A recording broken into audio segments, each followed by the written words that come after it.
Assalamualaikum warahmatullahi wabarakatuh. Selamat pagi, salam sejahtera bagi kita semua. Salam sehat selalu dan salam ekspor. Kembali lagi di Ekspor Talk, sebuah acara podcast mengenai ekspor yang hadir tiap hari Sabtu jam 9 sampai dengan 10 pagi. Nah, pada pagi hari ini kita kehadiran expert yang sangat spesial. Jadi kita kehadiran Pak Calvin Hartono. Beliau ini adalah owner atau mungkin generasi kedua dari makanan Indonesia yang paling terkenal salah satunya, yaitu gado-gado. Beliau ini adalah generasi kedua dari gado-gado Boplo. Selamat pagi Pak Calvin. Nah, ini kami mengucapkan terima kasih sebelumnya kepada Pak Calvin karena beliau ini sebetulnya sedang dalam perjalanan ke Semarang, tetapi menyempatkan diri untuk bertemu kita semua, bertemu saya khususnya untuk sharing talenta beliau, pengalaman-pengalaman beliau khususnya mengenai tentunya makanan nih, produk makanan beliau, gado-gado, dan yang paling spesial pada pagi hari ini beliau akan menceritakan mengenai tips dan triknya atau mungkin rahasianya yang akan dilakukan oleh beliau dalam waktu dekat ini, yaitu ke luar negeri atau merambah ke mancanegara. Nah, ini sudah join nih Pak Calvin. Selamat pagi Pak Calvin. Pagi Pak Haris, apa kabar Pak? Maaf, terima kasih. Pakai handphone istri. Pakai handphone istri. Dan tadi hubungan kita yang pakai tablet terputus ini. Oke. Nggak apa-apa Pak Calvin. Jadi saya nih yang berterima kasih. Jadi thank you, sama-sama Pak. Kemarin baru kontak Pak Calvin, tapi luar biasa lah Pak Calvin walaupun di perjalanan menyempatkan diri untuk berbincang santai dengan kita semua. Nah, mungkin sedikit saya sampaikan lagi Pak Calvin. Acara ini hadir tiap hari Sabtu jam 9 sampai dengan 10 pagi. Kita mencoba mengambil filosofinya Pak Calvin nih untuk bermanfaat bagi lebih banyak orang. Nah, ini kami ingin mendengarkan dari Pak Calvin mengenai pengalamannya dan mungkin tips dan triksnya untuk kita semua, utamanya UKM mungkin juga, dan juga eksportir untuk bagaimana kita bisa merambah ke luar negeri. Nah, mungkin untuk mempersingkat waktu juga, mungkin Pak Calvin bisa menjelaskan lebih detail mengenai Pak Calvin, mengenai gado-gado Boplo, dan mungkin rencananya nih, rahasianya yang akan kita lakukan dalam waktu dekat Pak Calvin. Silakan Pak Calvin. Baik, selamat pagi teman-teman semua. Salam kenal dari saya, Calvin Hartono, generasi kedua gado-gado Boplo. Jadi usaha rumah makan ini dimulai dari tahun 70, yang pada saat itu kami menumpang di rumah kakek kami di sebuah gang sempit di Jalan Kebon Siri. Jadi Mama memulainya dengan harga Rp25 per porsinya dan modal awalnya sekitar Rp500 ketika tahun 70.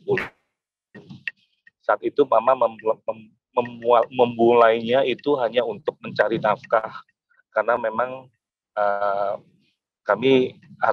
Mama harus berjuang untuk menghidupi keluarga kami. Jadi kalau ditanya kenapa Mama memilih menu gado-gado, karena memang itu menurut Mama sebuah menu yang gampang dibuat dan bahan bakunya ada di mana-mana Pak Haris. Ya. Jadi itulah yang melatar belakangi pemilihan menu gado-gado yang dipilih oleh Mama. Kemudian karena di tahun 70 itu pelanggan kami juga tetangga-tetangga sekitar rumah kami yang notabene penghasilannya juga mirip-mirip Pak. Jadi kan pasti juga nggak akan bisa berkembang berkembang pesat ya.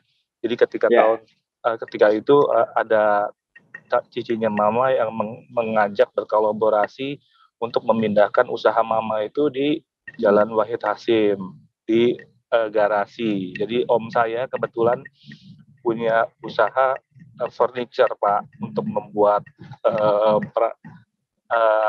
lemari, kursi, meja. Nah di situ ada garasi yang tidak terpakai, akhirnya diberikan kepada mama saya, dan tante saya berjualan Chinese food, nasi goreng, mie goreng gitu. Mama saya memilih menu makanan Indonesia tradisional. Jadi akhirnya mama saya memutuskan untuk berkolaborasi.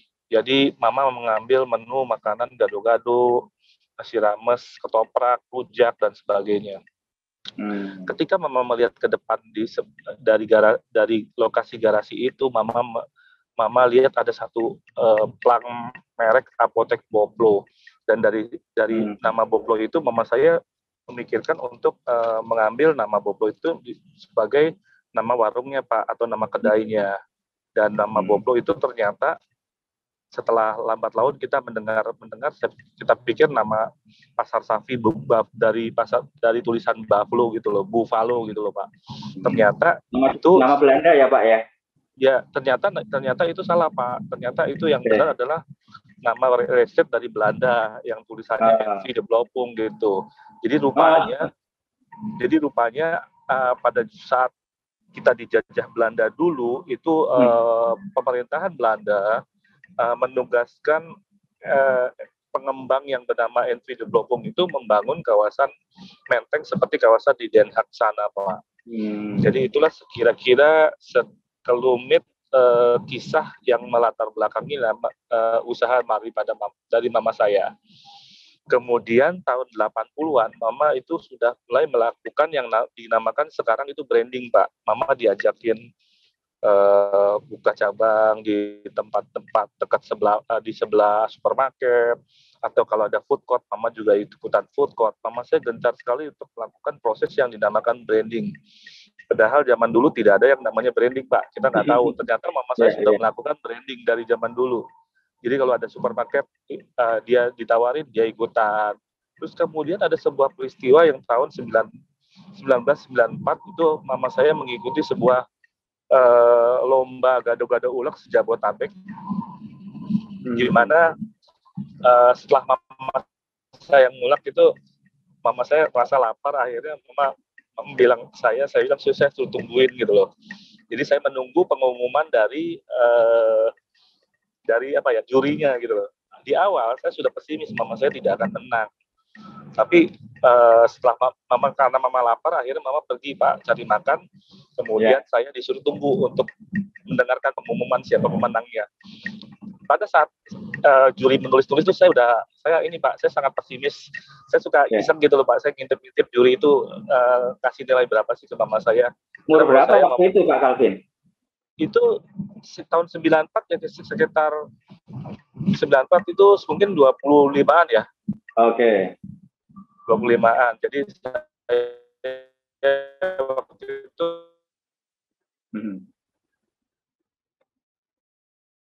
ya, agak terputus nih Pak Calvin nih. Ya. Nah, ini kerabat desa nih. Karena memang Pak Calvin sedang dalam perjalanan ke Semarang, beliau menyempatkan waktunya selama perjalanan untuk sharing mengenai pengalaman beliau. Jadi ini mungkin ada sedikit kendala sinyal tentunya. Pak Calvin? Ya, jadi mungkin sedikit menceritakan kembali apa yang disampaikan oleh Pak Calvin. Jadi gado-gado Boplo ini sudah saat ini tahun yang ke-50. Nah, ini ada bukunya. Ini ada bukunya, Membangun Bisnis Melegenda. Jadi pada tahun ini gado-gado Boplo sudah berumur ke-50, dan tadi Pak Calvin sedang menceritakan awal mulanya gado-gado Boplo itu berdiri bagaimana. Jadi gado-gado Boplo itu berdiri sejak tahun 70-an, dan di situ awalnya di gang sempit saja, dan mamanya Pak Calvin itu membuat gado-gado, alasannya cukup simpel, yaitu karena makanan gado-gado Boplo itu adalah makanan yang mudah dicari, bumbunya di situ mudah, bahan bakunya juga mudah, dan harganya pada waktu itu memang tidak murah lah, atau mungkin terjangkau lah bahasanya. Jadi itu kenapa awal mulanya gado-gado Boplo itu ada. Nah, tadi Pak Calvin sedang bercerita mengenai ini yang cukup menarik. Tadi Pak Calvin ini sudah join ya, Pak Calvin ya. Nah, iya Pak. Tadi cerita mengenai lomba lomba, betul. Sambungan tadi putus. Ya. Tadi bercerita mengenai lomba gado-gado ulek se-Jabodetabek ya, Pak Calvin ya. Betul. Nah, ini tadi sebenarnya ini kan menarik ketika Pak Calvin sedang bercerita pengumuman. Mama sedang cari makan, Pak Calvin diminta nunggu di situ dulu lah. Penasaran mungkin Pak Calvin juga. Ini juara atau enggak, walaupun pesimis. Nah, ini mungkin silakan bisa diteruskan ceritanya Pak Calvin di situ tadi. Ya, jadi akhirnya saya mewakili mama saya untuk menerima Berarti hadiah sudah dari. tadi terputus waktu sedang mau mengumumkan Pak Alvin. Ini Iya. pengumumannya bagaimana nih, prosesi pengumumannya nih? Jadi saya duduk tuh Pak Nah, di kayak trotoar gitu loh, itu dengerin ya. lokasinya di Saya mana waktu itu Pak pesimis Alvin banget lah. acaranya? Itu kantor Menpangan Oh, Bulog di Kuningan, Pak. ya, ya, ya, ya, ya. Ya, jadi cukup ragu-ragu aja saya sih pesimis lah. Nanti tolong mati dong, tolong mati. Jadi pada saat itu mama saya lihat bawa plastik ya, kurang bersih lah gitu, maksudnya kurang rapi gitu ya. Peserta rival yang lain rapi-rapi gitu loh, kayaknya nggak mungkin. Dan pada saat juri lagi nulis tuh saya iseng, saya ngintip gitu loh Pak. Saya ngintip, nggak mungkin menang. Akhirnya mama lapar, mama jalan, saya disuruh nunggu, ya udah saya duduk di atas trotoar. Itu ketika nggak, bukan kita ya, akhirnya kita nggak inilah. Kedua juga bukan kita. Saya terkejut, mama saya diumumkan menjadi juara pertama. Waduh. Dan akhirnya ya saya mewakili mama saya untuk menerima koper. Kelihatannya ini ya fotonya ya waktu itu ya Pak Alvin ya. Gambarnya ini bukan? Uang 500. Apa Pak? Nih gambarnya ini bukan, ini ada Pak Alvin dan Mama nih. Ini ada gambarnya nih. Iya. Jadi saya bersyukur sekali, ternyata dari acara itu, dari pelajaran itu yang saya bisa ambil Pak, bahwa untuk mengikuti sebuah lomba itu yang paling terpenting adalah bukan dari peralatannya Pak, tapi dari cita rasanya sendiri Pak. Harus benar-benar cita rasanya. Dan waktu inspirasi pakai kacang mete pun itu didapat dari ketika ada seorang pelanggan yang kasih mama ide untuk pakai kacang mete. Jadi ide itu kacang mete nih Pak Alvin nih. Betul. Jadi ide itu bisa berasal dari pelanggan Pak. Makanya saya selalu bilang, kalau kita mau sukses, kita harus bergaul dengan pelanggan kita. Harus banyak nanya dengan pelanggan kita. Oke, siap. Nih salah satunya nih, kita mau sukses belajar dari Pak Alvin nih, gitu. Nah ini khususnya ini acara kita ini kan ekspor talk Pak, dan tema kita ini menarik nih. Go Gado-Gado Poplo Go Global. Nah ini kita mendorong Gado-Gado Poplo untuk Go Global. Nah ini mungkin Pak Alvin bisa menceritakan Go Globalnya itu apakah memang sudah diimpi-impikan sejak beberapa tahun yang lalu, dan sekarang ini kira-kira tahapannya sampai mana nih Pak Alvin? Oke, baik Pak, saya akan ceritakan. Saya dari waktu SD ada seorang guru saya yang memang sangat-sangat berjasa buat saya. Kenapa saya bilang berjasa? Karena dari SD kita dalam keadaan yang ya masih inilah Pak, masih ekonomi juga masih belum terlalu baik. Tapi ada guru saya yang kasih kita kesempatan untuk ambil utang untuk majalah, kita bisa ambil Pak, ambil ngutangin majalah Pak. Jadi pada saat kita SD kan, saya sekolah di SD-nya Obama Pak, 01 Besuki Pak. SD-nya Obama itu Pak. Saya ingat guru saya yang baik banget itu, saya bisa ngambil utang majalah ya, majalah Bobo waktu itu, majalah Hai, majalah Kuncung gitu ya. Itu yang memotivasi saya menjadi orang yang senang baca Pak. Dari situ kita bisa utang, misalkan kita ambil dulu majalahnya, terus kemudian besok mungkin minggu depan kita ada uang, kita bayar.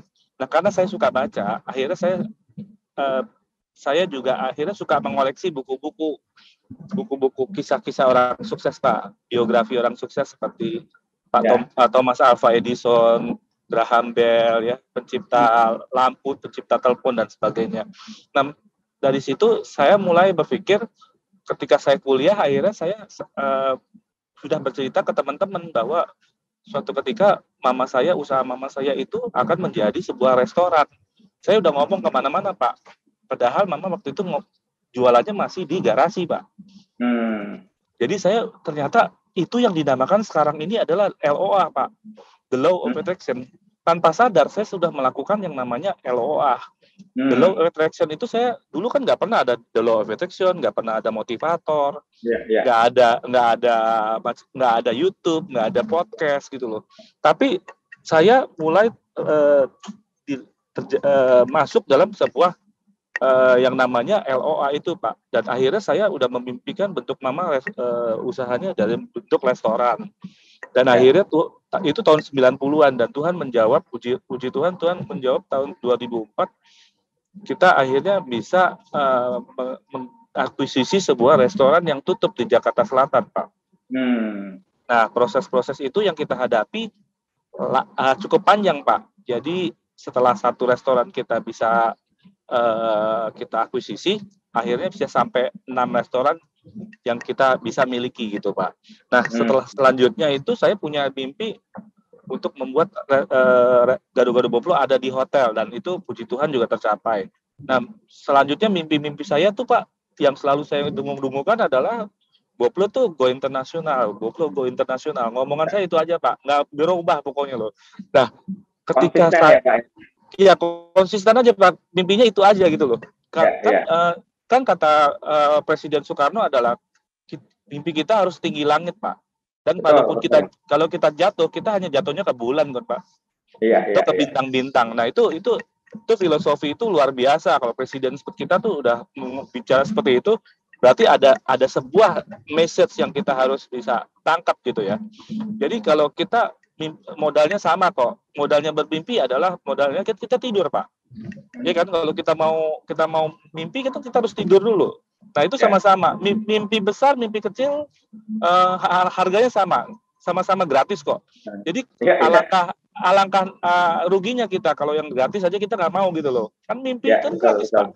Ya, tapi sebelum mimpi itu terjadi, kita juga harus selalu bermimpi, konsisten menyuarakannya, membawakannya dalam doa, kemudian kita masukkan di dalam satu tindakan yang kita namakan komitmen, Pak. Komitmen. Ketika komitmen itu kita lakukan, maka semua mimpi-mimpi kita itu akan tercapai, Pak.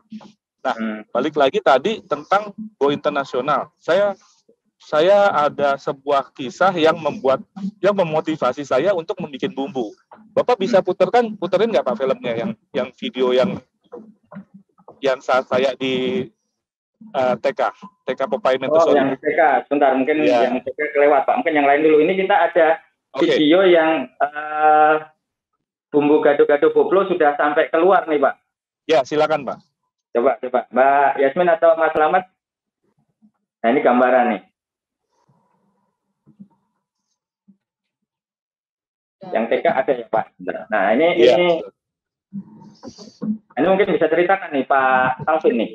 Ya, ini lokasinya berada di pabrik kita. Ya.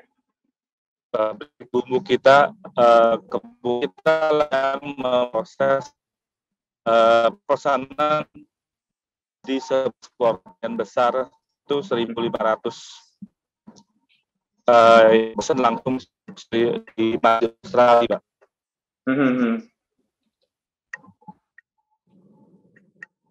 Ya, ini pesanan yang ada di kerabat desa, eksportir dan calon eksportir sekalian. Ini adalah pesanan bumbu gado-gado yang akan dikirim ke luar negeri. Nah, ini ceritanya nih bumbunya sudah sampai nih, Pak Calvin nih. Jadi kita yang video ini, Pak, ini tahap waktu prototipenya, Pak. Ketika prototipenya, tapi kita udah bisa sempat jual juga ya, Pak ya. Saya namakan The Secret waktu itu, Pak. Kenapa The Secret? Karena waktu sebelumnya kita belum berani untuk mengekspos bumbu ini karena ada pihak dari Mama dan istri kurang setuju kita menjual bumbu. Tapi saya bilang sama mereka, ketika itu saya diminta untuk sharing di sebuah TK yang namanya Popeye Mentosori, Pak. Mereka ingin membuat sebuah program yang dimana saya mengajarkan ngulek ke anak-anak umur 3 sampai 5 tahun. Tapi mereka juga ingin beli bumbunya dari kita. Nah, sedangkan ada kebijakan kita untuk tidak menjual bumbu. Akhirnya saya berpikir gini, Pak, kalau saya selalu sharing ya Pak ya. Kalau di kampus-kampus saya, kalau dipanggil di kampus saya selalu sharing video-video Jack Ma Pak. Di situ Jack Ma selalu bilang di mana ada keluhan, di situ ada peluang yang bisa kita garap.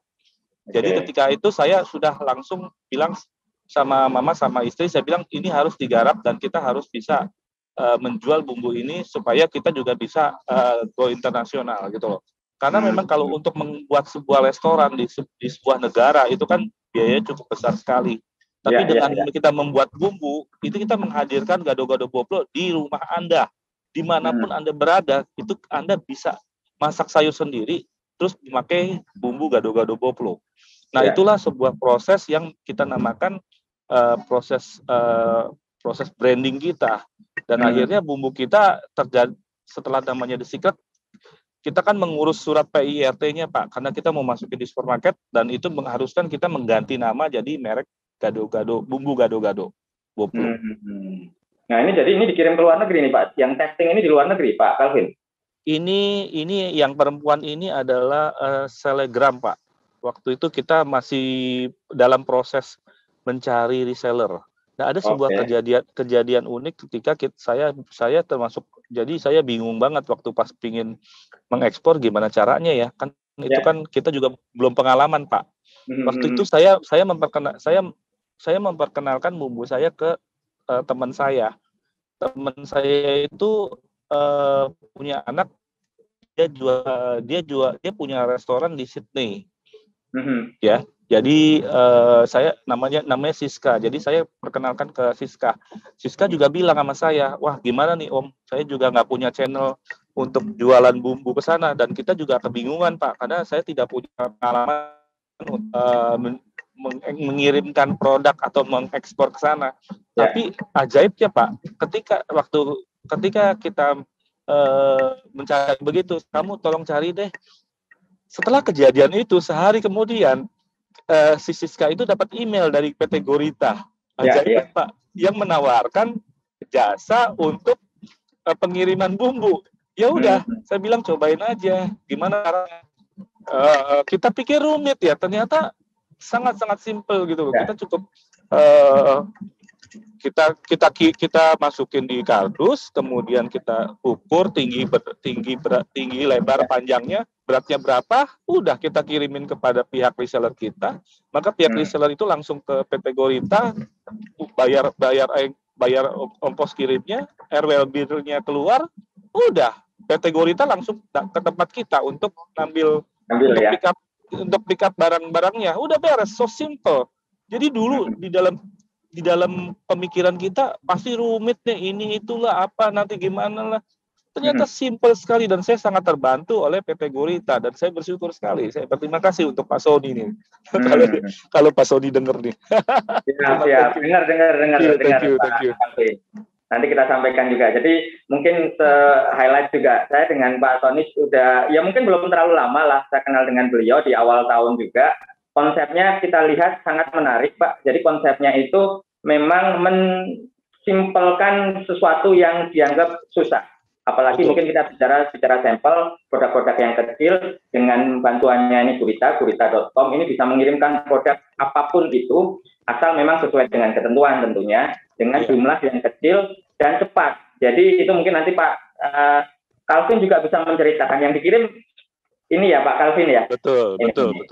Nah, ini dikirim ke Sydney, Australia, dan juga mungkin berapa sih kapasitasnya supaya kita termotivasi juga nih. Jadi bisa dibilang ini kan ya pada umumnya UKM Indonesia pun juga bisa membuat yang semacam ini kan ya Pak Calvin ya. Betul. Mungkin bisa disampaikan Pak Calvin untuk mensemangati kita semua, memotivasi Pak Calvin. Oke, jadi kalau saya juga mendukung UKM Pak. Saya itu sangat-sangat passion saya di UKM. Saya juga membuat video-video buat di channel YouTube saya untuk membantu UKM dalam mempromosikan produknya. Jadi saran saya buat UKM, mulailah mengemas sebuah produk dengan nilai tambah yang baik Pak. Maksudnya gini loh. Jadi dengan penampilan yang baik, dengan packing yang cukup kuat sehingga dalam pengirimannya tidak terjadi berantakan atau berminyak kita pakai aluminium foil juga, kemudian kita segel, kita vakum gitu ya Pak ya, sehingga produk ini bisa disukai oleh orang luar, karena penampilan itu sangat-sangat penting sekali ya. Betul, betul. Ketika sebuah produk itu sebelum dirasakan atau dimakan atau dikonsumsi, itu orang pasti lihat packagingnya juga. Sebagaimana kalau kita lihat wanita ya Pak ya, kalau wanita itu dia dandan dengan makeup yang baik, itu tentunya akan lebih menarik ketimbang orang yang wanita yang tidak makeup gitu loh Pak. Jadi kira-kira ilustrasinya seperti itulah. Kemudian kita juga di situ kita juga sajikan tulisan-tulisan yang memberikan informasi yang cukup jelas, seperti kapan expirednya, kemudian komposisinya atau nutrition facts-nya, kemudian kita memberikan tambahan-tambahan tulisan bahwa ini expired date-nya kapan, ya. Terus itu di situ juga ada tulisan 100% produk Indonesia, cinta produk Indonesia. Karena yang seperti itu kita juga udah tahu kan Pak ya, makanan terlezat di dunia itu sudah diriset oleh CNN Go bahwa yang nomor satu itu adalah rendang.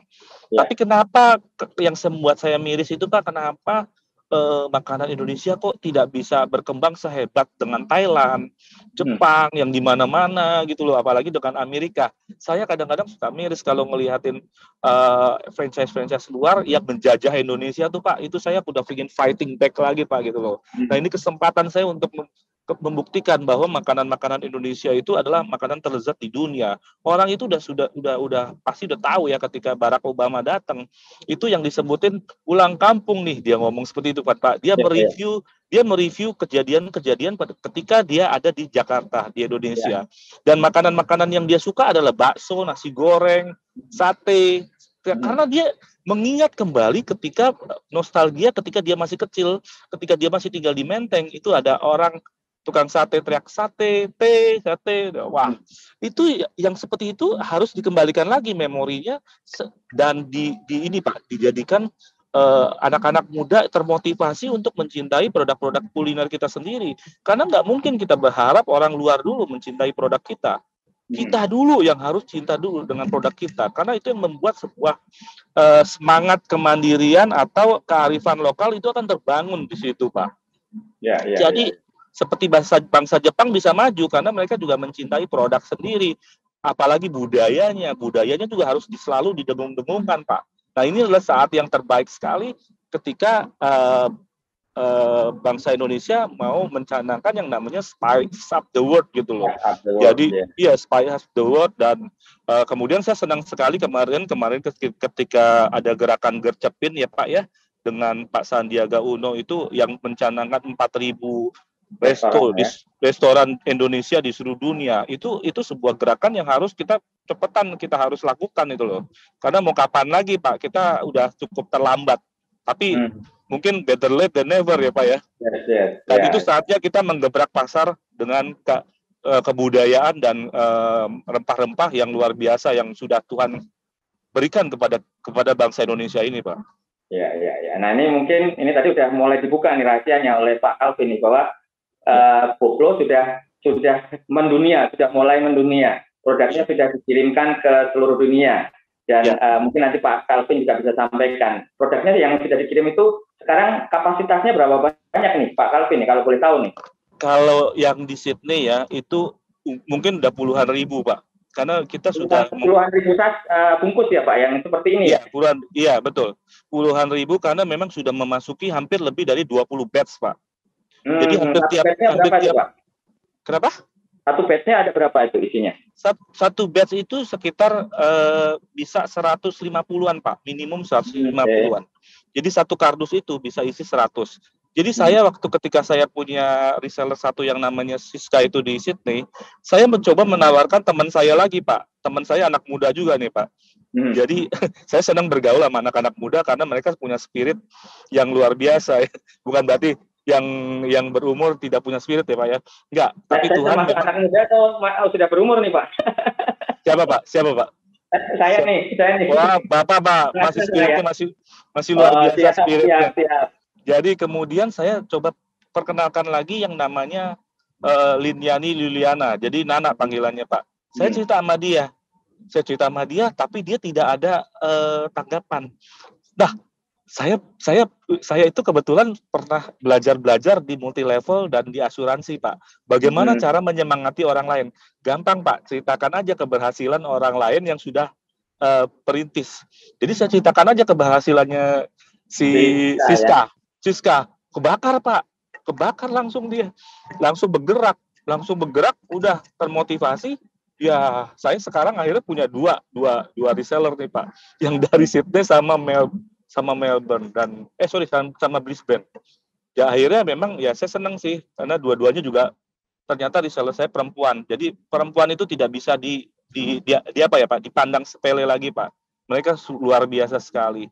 Bayangkan mereka bisa sanggup mengelola pesanan sampai dengan ratusan bahkan ribuan dengan konsisten.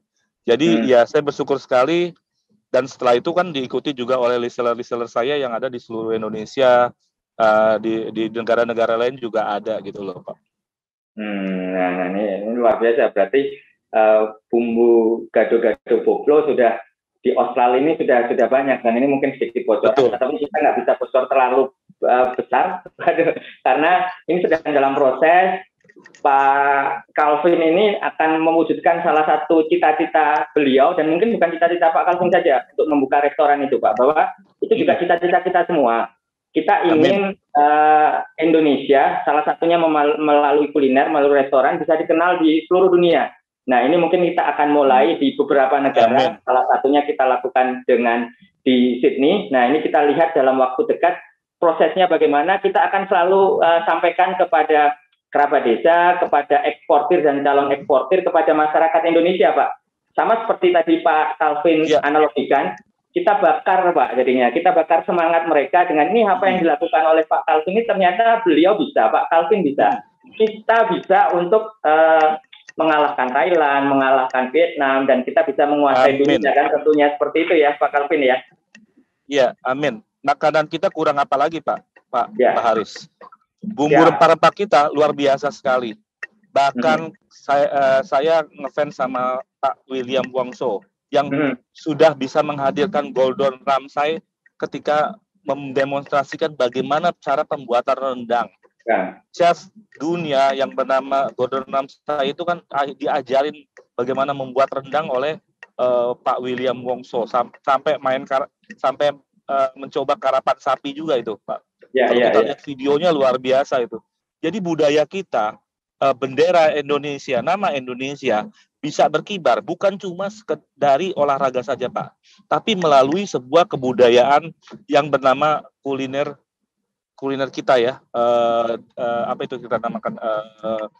Jadi dari makanan pun kita bisa berjuang bersama-sama untuk mewujudkan kejayaan Indonesia, Pak. Bangsa Indonesia itu harus jaya karena Tuhan luar biasa baik kepada kita, sudah memberikan rempah-rempah sampai kita pun dijajah gara-gara rempah-rempah.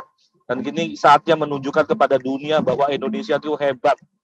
Ya, kita perlu membakar lagi semangat patriotis dari anak-anak muda kita. Ya, kita lebih mencintai lagi produk Indonesia, bangsa kita sendiri, budaya kita sendiri, dan Indonesia itu harus jadi bangsa yang hebat. Siap. Luar biasa nih Pak Calvin, membakar semangat kita, membakar patriotisme kita ya Pak Calvin ya. Salah satunya melalui kuliner nih, makanan Indonesia. Siapa sih yang nggak kenal gitu loh. Jadi kan semuanya kan betul. Nah, ini Pak Calvin, ini karena Bapak sedang dalam perjalanan ke Semarang ya Pak Calvin ya. Ya, betul. Ya, semoga perjalanannya lancar, tetapi ini sebelum kita mungkin menyelesaikan sesi kita, karena Pak Calvin juga kalau nggak salah nanti jam 10 juga sudah ada jadwal. Ya, nggak apa-apa, santai-santai aja, Pak. Siap. Saya bisa mundurin kok. Karena juga saya pingin peserta dari Zoom ini juga bisa menarik sebuah manfaat, Pak. Jangan usah buru-buru, santai aja. Oke, nah kalau gitu menarik. Sebelum kita melanjutkan, ada beberapa pesan yang akan lewat, Pak Calvin. Ya, silakan, Pak.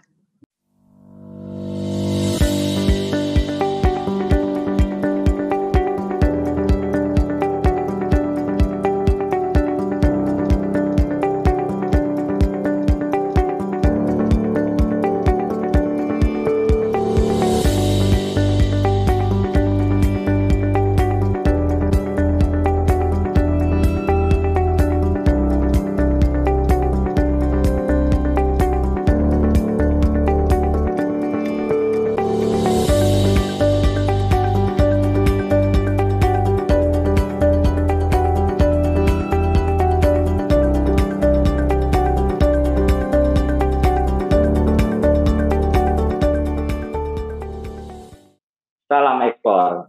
Nah, ini tadi disampaikan Pak Calvin.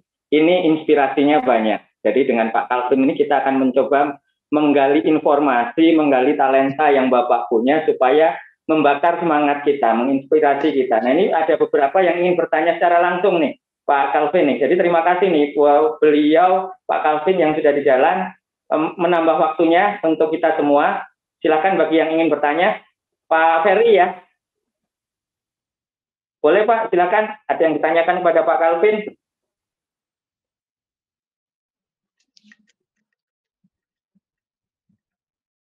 Di unmute Pak Ferry. Halo, selamat pagi. Ya, pertanyaan saya dari Indonesia, mungkin beberapa tahun terakhir brandnya mendunia itu kan dulu cuma 2 ya Pak ya, Aqua sama Indomie. Sekarang sudah banyak brand UMKM yang ekspor ya ke negara lain. Pertanyaan saya adalah bagaimana sebuah brand itu memilih negara atau benua yang cocok ya untuk diekspor. Apakah memang harus yang makanan khasnya mirip-mirip atau ya cari partner yang di sana sudah mau, atau bahkan mungkin cari restoran Indonesia ya. Saya kebetulan beruntung sudah keliling ke 4 benua, beberapa 30 negara lebih, 40 negara, itu ada beberapa restoran Indonesia kayak di Amsterdam itu ada restoran desa ya yang terkenal, terus kemudian di Amerika juga ada, di Australia juga ada. Nah, kira-kira menurut Pak Calvin strateginya melalui restoran-restoran Indonesia dulu atau langsung cari partner di sana atau orang Indonesia yang lagi tinggal di sana dan buka toko atau seperti apa? Terima kasih. Silakan Pak Calvin, ini mencari informasi nih. Rahasianya Pak Calvin diminta nih. Kira-kira bagaimana nih bisa kita ke luar negeri nih Pak Calvin? Silakan. Ya, terima kasih Pak Slamet Haji Wibowo. Kalau Pak Ferry. Oh, Pak Ferry ya, Pak Ferry ya, tadi salah. Jadi pada saat saya memulai itu, saya mikir di mana tempat yang ada negara yang banyak orang Indonesianya di situ. Nah, salah satunya adalah Australia. Jadi saya lihat, saya kebetulan punya teman yang di Sydney itu, saya tanya sama dia, sebenarnya kita untuk menemukannya adalah harus dibarengi juga dengan menemukan reseller yang ada di situ. Usahakan kita juga mengenal reseller. Harus dilakukan juga secara konsisten, Pak. Jadi carilah negara-negara di mana banyak sekali orang yang menyukai produk-produk kita. Mulutnya mirip-mirip kita lah gitu, Pak. Atau diasporanya banyak di situ. Kita mulai menjalin hubungan dengan reseller di sana. Dan selanjutnya ya kita tinggal exercise aja deh Pak. Bagaimana mereka seleranya cocok gak sama kita punya produk. Kira-kira itu aja sih Pak ya kalau menurut saya sih. Sambil jalan kita juga akan semakin tahu nanti bagaimana selera dari market negara tersebut. Nah, kalau memang udah bagus, kita bisa langsung berkembang ya diwujudkan dalam sesuatu yang lebih besar. Oke. Jadi mungkin sedikit jangan tanggung-tanggung bikin restoran aja sekalian kalau bagus. Benar. Ya, oke, Pak, boleh saya tambahkan yang dilakukan oleh Pak Calvin, Pak Ferry. Jadi salah satu strategi, jadi saya dulu Kepala ITBC Sydney di tahun 2015 sampai dengan 2018, salah satu strategi yang paling tepat dan mudah itu adalah melalui diaspora. Kenapa seperti itu? Kalau apalagi produk makanan minuman ya, tadi Pak Calvin sudah sampaikan, yang tahu rasa.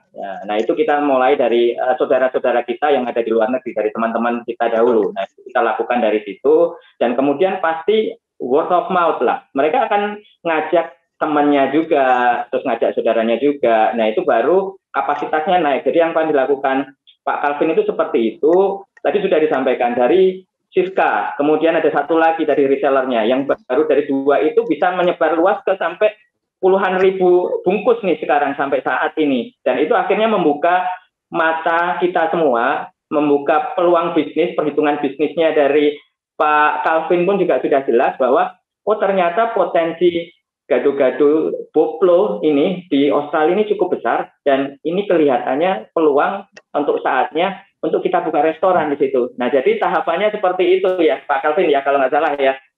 Boleh saya bertanya? Ya, ya betul Pak. Ya, silakan.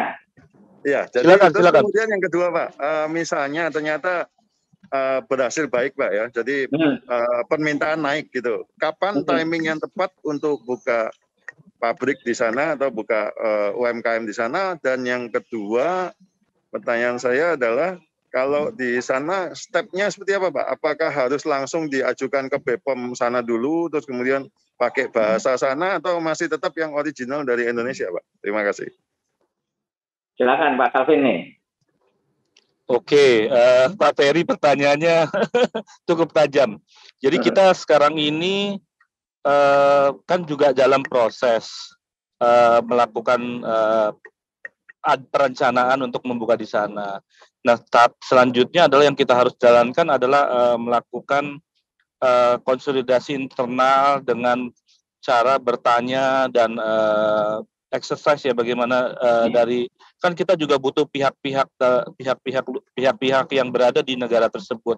Seperti kalau yang sekarang ini kan kita dealing dengan The House of Indonesia, dengan PT Gorita. Nah, itu teman-teman kita yang akan membantu kita mensupport bagaimana kejelasan dari legalitas yang dibutuhkan dalam sebuah perusahaan tersebut, di mana kita akan membuka di sana gitu loh. Jadi sebaiknya jika kita juga menjalankan step by step-nya. Ya, karena memang kalau di negara orang kan tidak semudah kita membuka di negara kita sendiri. Jadi kita harus benar-benar banyak bertanya, banyak juga mengadakan riset dan survei. Nah, itu yang sekarang kita lagi lakukan ya Pak Haris ya. Mungkin dari pihak Pak Haris bisa menambahkan. Ya, tadi Pak Calvin soalnya lupa menyebutkan saya. Itu tadi baru House of Indonesia, Gorita, saya belum disebutkan tuh. Oh iya ya. Karena kan saya udah dijanjikan tuh lifetime gado-gado koplo ya Pak Calvin ya. Yes, mantap. Nah, ini ada Pak Vidi nih, mungkin ada Pak Vidi Finandar yang bisa menambahkan. Ya. Silakan Pak Vidi. Iya, selamat siang Pak. Pagi ya, masih di Jakarta ya. Ya. Mungkin saya bisa bantu jawab nih untuk pertanyaan dari Pak Ferry, Pak Calvin. Jadi intinya sih kalau kita memang mau masuk ke pasar overseas atau international market, yang penting sekali kita lakukan adalah kita ada sadar due diligence. Kita harus lihat marketnya seperti apa, size-nya, preferensi customer-nya, karena kan tadi yang sudah disampaikan sama Pak Kelvin, membuat di Indonesia itu akan berbeda kalau kita buat di negara lain karena masyarakatnya berbeda. Nah, itu yang pentingnya due diligence. Kemudian juga yang kedua tentu saja yang harus kita lihat adalah kesiapan dari sisi operasional, karena tidak mudah, berbeda juga cara operasi di Indonesia dan cara operasi di negara lain. Kemudian yang ketiga, masalah bahan baku dan sebagainya. Kalau untuk di Australia khususnya, karena kan di sini kan overhead sangat tinggi Pak, jadi akan sangat akan sangat tidak efisien kalau manufaktur ada di sini. Justru itu kekuatan kita sebagai produsen di Indonesia, kita memanufaktur di Indonesia dan kita kirimkan ke outlet di luar negeri, sehingga kita lebih kompetitif ya. Ya mungkin itu aja dulu deh dari saya. Terakhir Pak, saya punya pengalaman Pak. Saya punya pengalaman waktu saya ke Australia Pak. Waktu itu kan di Perth ya. Saya itu bawa ada sayur juga ada bumbu Pak. Ternyata kena di imigrasi Pak. Nah ini ada caranya Pak Ferry. Nanti boleh kontak saya lah untuk lebih detailnya. Itu karena Pak Ferry naik pesawat tuh langsung dibawa. Nah kalau dibawa memang peraturannya lain. Nah kita ini ada peraturan tersendiri lah.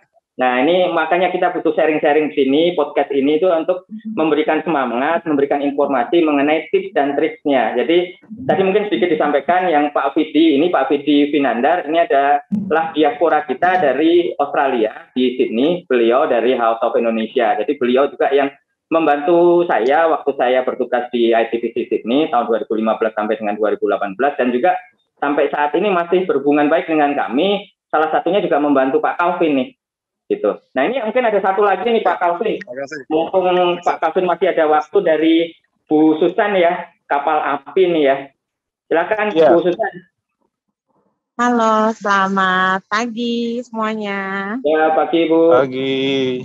Nah, mau nanya, tadi mungkin udah disinggung tentang yang sempat bawa makanan kayak bumbu-bumbu gitu kan dihalang di airport ya, Pak. Nah, yang saya juga mau tanya itu kalau misalkan kita bawa kayak produk peanut apa segala macam kan mestinya kan ada izin toh. Ya. Nah, terus itu izin apa segala macamnya, terus kalau anti alergik apa buat orang kebanyakan kita di sini kan rata-rata orang yang lahir di Australia, walaupun orang Indonesia tapi lahir di Australia itu ada alergi. Nggak tahu kenapa walaupun kita di Indonesia papa mamanya nggak ada alergi, tapi pas di Indonesia pas sampai ke sini anak-anaknya pada alergi apa segala macam. Nah itu juga kan pengaruh banget tuh ya tentang peanut. Nah justru saya juga concern kalau misalkan pengen juga sih gado-gado boplo misalkan bisa ada di Australia, tapi apakah izinnya apa segala macam semuanya on track gitu, karena kan kita juga nggak mau sampai nanti akhirnya ada bermasalah dengan pengiriman atau apa gitu loh. Kan ntar sangkut pautnya dengan pihak kepemerintahan gitu. Oke, kita thank kan you. maunya semua jalurnya jelas ya gitu. Aku cuma mau tahu itu aja sih kalau misalnya. Oke. Mungkin sebelum Pak Calvin nih kita menjelaskan sedikit mengenai apa yang dilakukan. Jadi memang betul semuanya harus on track, semuanya harus sesuai dengan peraturan-peraturan yang berlaku. Jadi yang dilakukan Pak Calvin ini bukannya melanggar aturan ya, khususan ya kerabat desa, eksportir dan calon eksportir sekalian. Jadi yang dilakukan Pak Calvin ini adalah salah satu cara untuk testing market. Dan testing market itu ada aturan tertentu untuk pengiriman. Jadi ini kata kuncinya untuk pengiriman ada value tertentu dan mungkin produk tertentu yang bisa dikirimkan langsung ke customer. Jadi yang dilakukan Pak Calvin ini sebenarnya langsung ke customer di Australia dan di seluruh dunia membeli langsung produknya Pak Calvin. Jadi sudah tahu mengenai hal-hal yang aturan-aturan tersebut. Dan kalau memang kita lakukan atau memang kita untuk ekspansi yang lebih besar, jadi ini Pak Calvin sedang proses untuk ekspansi yang lebih besar, memang disesuaikan dengan persyaratan-persyaratan yang lebih detail lagi. Jadi bahasanya harus terdaftar di BP POM-nya Australia lah kalau kita mau ngomong di Australia. Terus kalau mau bicara restoran yang Pak Calvin memang sampaikan tadi, aturannya memang lebih rigid lagi, lebih detail lagi, dan itu memang sedang dilakukan. Jadi caranya pertama memang kita harus semangat. Bagaimana caranya? Salah satunya kita belajar dari sesama kita, membakar semangat nih tadi yang disampaikan oleh Pak Calvin supaya kita tahu caranya bagaimana. Nah ini mungkin Pak Calvin nih, tadi saya sedikit menambahkan mengenai cara-cara yang kita lakukan Pak Calvin nih. Jadi mungkin Pak Calvin bisa memberikan sedikit semacam closing statement juga, karena ini waktu sudah hampir 1 jam, nggak terasa. Pak Calvin banyak sekali yang bertanya kepada Pak Calvin, tetapi mungkin karena waktunya saja terbatas, mungkin kita perlu ada sesi-sesi berikutnya untuk menjelaskan progres kita nih Pak Calvin. Tapi sebelumnya silakan mungkin Pak Calvin bisa sekaligus memberikan closing statement di acara expert talk kali ini Pak Calvin. Silakan. Oke, Pak Haris. Jadi saya tuh optimis sekali. Saya optimis bisa dan punya ciri khas tersendiri ya Pak ya. Mana kita pakai tempat alami ya. Yang kita harus tingkatkan adalah kepercayaan diri kita untuk selalu mengkonsumsi produk kita sendiri. Setelah itu kita harus mulai mengupgrade kemasan kita dari segi brandingnya, dari segi produknya, kemudian diberikan nilai tambah sehingga produk kita juga akan bisa bersaing dengan produk-produk luar.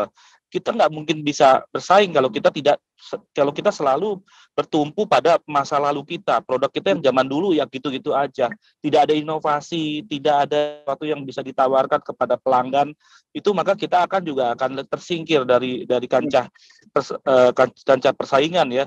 Nah, teman-teman harus punya sebuah komunitas yang bisa membangun dan mensupport persoalan yang mungkin teman-teman hadapi, karena kita nggak bisa menghadapi Ya. Ya, oke. Itu maka kita akan cepat terbantu. Kemudian kita menginginkan sesuatu diam, sharing.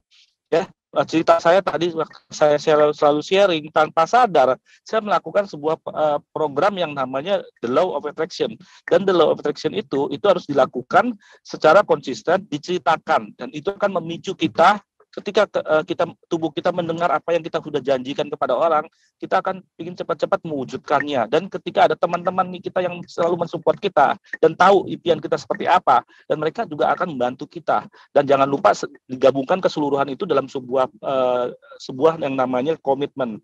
Karena dengan kita melakukan komitmen, maka semua cita-cita yang akan kita impikan itu akan tercapai.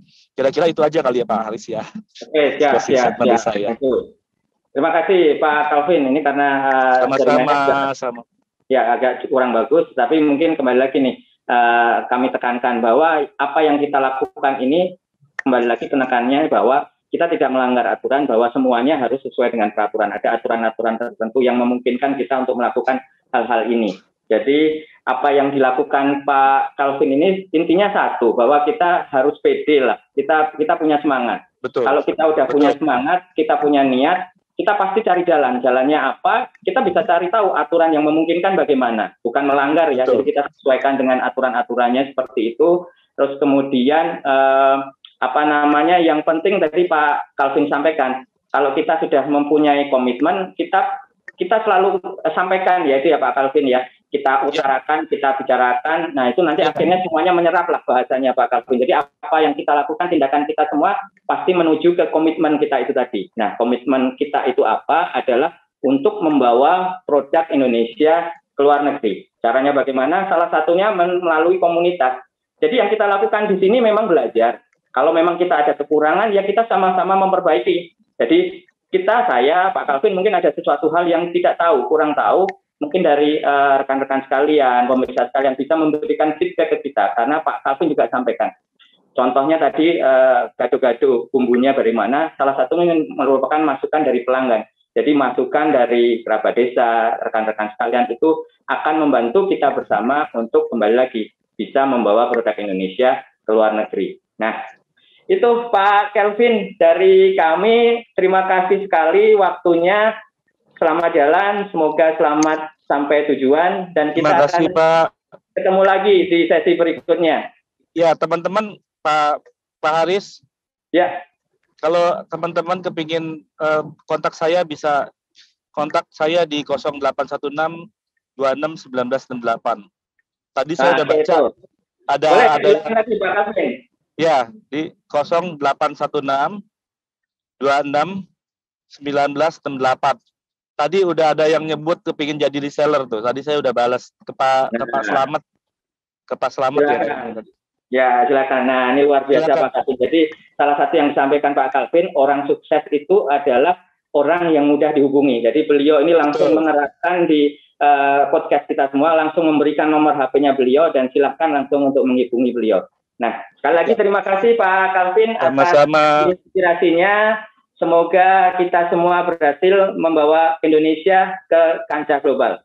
Thank you Pak Haris, sudah diundang. Sukses selalu, thank you. Ya, terima kasih. Nah, kerabat desa, demikian acara kita pada pagi hari ini, dan jangan khawatir untuk selalu tetap melihat atau mengikuti acara Ekspor Talk, karena kita akan menghadirkan ekspor di bidang ekspor setiap hari Sabtu jam 9 sampai dengan 10 pagi. Tetap semangat, tetap jaga kesehatan, dan salam ekspor.